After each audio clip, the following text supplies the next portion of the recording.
Good morning, everyone. My guest today is one of the most driven and capable individuals that I've had the pleasure of working with. He started his career with ABL in 1999, having sold some houses, I believe, in his native Coventry, and enjoyed a couple of ski seasons in the French Alps. And then in late 2007, he emigrated to Melbourne with his Australian wife, where he still lives and works. Over there, he joined Worklife initially, specializing in recruiting civil engineers and environmental scientists. And as a result of his success, became state manager of Victoria. For the past 2 and a bit years, he's worked at Davidson, who are one of the recruitment market leaders in providing professionals to the energy, resources, infrastructure and property sectors. So welcome, my old buddy, Tim Venn. How are you, mate? I am very well, James. Thank you very much for it. It's a good evening from here. Yes, exactly. A balmy 6 degrees and pitch dark in Melbourne. Hence the light. Well, we are entering a very hot spell, El Scorchio, as we like to call it. It's going to be 33 by Friday, apparently. So we'll all be complaining it's too hot. Yeah, look, lucky you on the Bakerloo line. I would imagine that'd be about 64 down there. Yes, exactly. I'm not sure there'll be many people on the Bakerloo line. But no, or anywhere else by the looks of things. It sounds very much like out here, James. Yeah, it is. So tell me about lockdown. Obviously, it's the conversation of the moment. Tell me about Australia and how the coronavirus has hit business and what steps are they taking to get out of it? Yeah, look, it blindsided Australian businesses and actually Australian government. We'd had 29 years without recession prior to this. And right up until February or March, we were on a really good run. I think in some ways, you know, as a recruiter, it was you almost got a little bit lazy because there was a nice flow of jobs and people coming to the country to fill the jobs as well. It caught us very unawares. We actually had a COVID case in our building, so our building was evacuated in the Melbourne office. We've got Sydney and Brisbane as well. And we thought this would be an isolated incident, a deep clean, and we'd all be back. And I've been working from home for 17 weeks now. My gosh. And relatively, from what I read in the press and see on television, the number of cases and deaths has been certainly relatively small compared to the UK. Is that correct? Yeah, look, the actual medical fallout has been tiny. We've had about 104 deaths at current count since the beginning of the pandemic. And currently maximum a couple of hundred live cases in Australia, which is the size of Europe, as you know. Yes. But there's this fear of exponential growth, and our lockdown has been almost as severe as you guys experienced in London first and elsewhere in the UK. So the reaction sort of has been draconian with the associated recruitment knock-on. People have become very cautious. Yes. And your particular sector, the energy, resources, infrastructure sector, did that sector rely on a lot of outside investment into Australia anyway? Yeah, a lot of that's, you know, the renewables energy growth is from a lot of overseas investment at the moment. We have, interestingly, overseas Chinese investment into Victorian infrastructure here. Right. But the great thing about it, I'm quite fortunate, the government's promoting it and fast tracking these projects. And they're so long in duration that government-driven infrastructure and the bigger projects are still ticking along.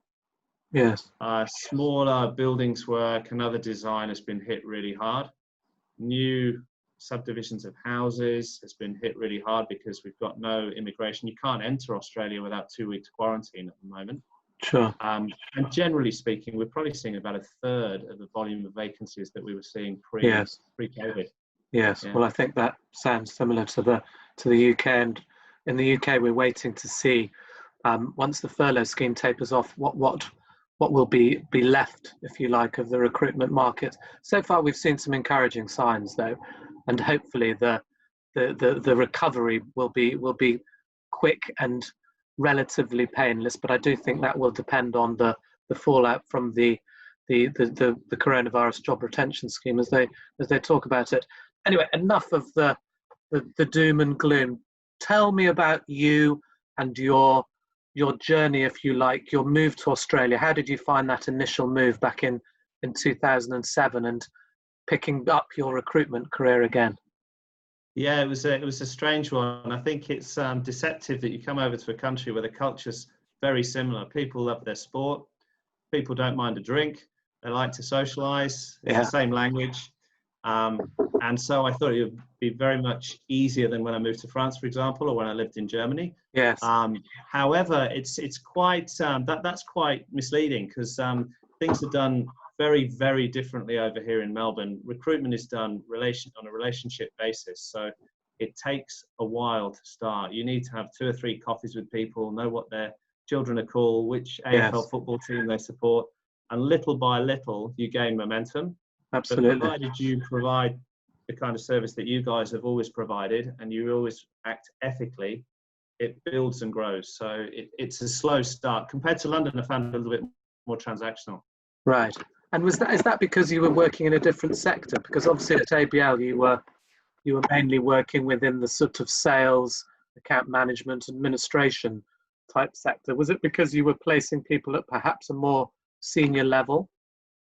No, not at all, James. It really is the way across the board. Right. People just take a little bit longer.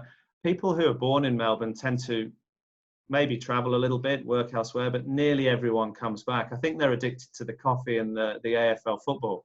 So, not to mention the cricket as well.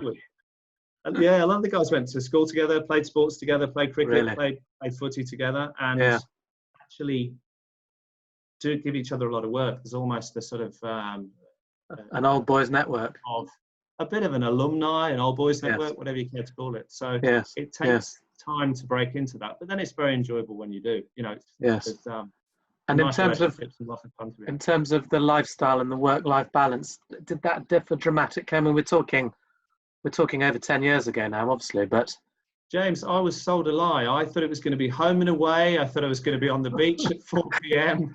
I've never worked so hard in my life. Really? Oh God. I think what happens here is there's lots of opportunity, and typically people are paid well. Yeah. However, before COVID, it's a very big country that's growing very quickly. Yes. With not enough human resources. Right. So those people that are capable find themselves working harder than they may elsewhere. Yeah.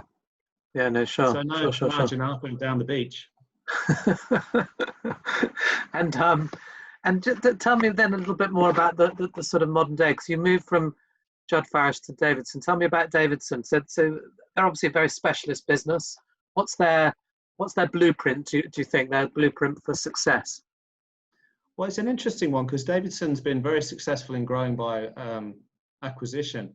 Bruce Davidson is still our CEO. He's been at the helm for 30 years and very, very active in the business. Yes. But he's made some very astute buys over time. Right. For the technology business. So our IT business is very strong. He's brought a HR workplace consulting business, which helps feed the recruitment business. Yes. We've got an exec and boards business, and the business that I'm in, Projects Not, which is built form. So there's good diversity, and it's over the years gelled better and better together, so that the different brands have cross-sold each other. Yeah.